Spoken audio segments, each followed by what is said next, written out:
Flink versus Spark Streaming. Two of the biggest names in big data processing. But they have fundamentally different designs. Which one should you pick? In the next few minutes, I'll break down the key differences so you can make the right choice. Let's get into it. Before comparing, let's clarify the basics. Batch processing collects data and processes it in chunks. Think MapReduce. Stream processing handles data record by record as it arrives. Low latency, real time. A simple analogy: batch processing is like a daily bank statement. Stream processing is like getting an instant notification when your card is charged. Modern use cases like fraud detection, real-time dashboards, and live recommendations all demand stream processing. Spark streaming, or more precisely structured streaming, treats a stream as a series of micro-batches. It chops incoming data into tiny batches, maybe every 100 milliseconds to a few seconds, then processes each batch using the standard Spark engine. The advantage?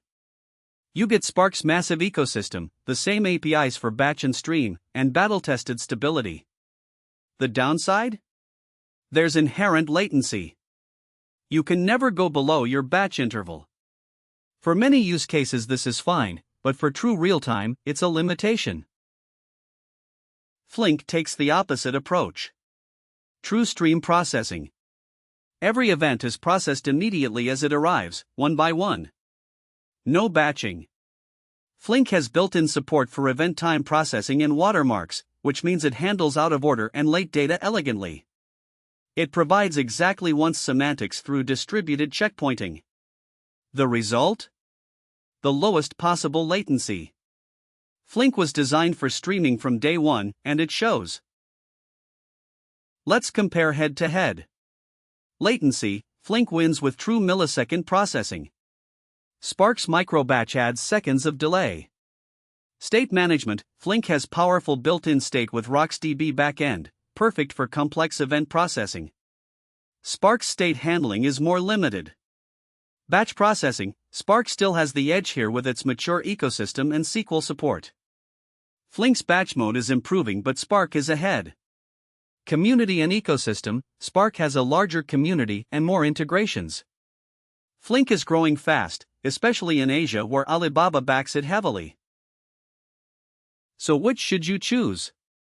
Pick Flink if you need sub-second latency, complex event processing, or CDC pipelines.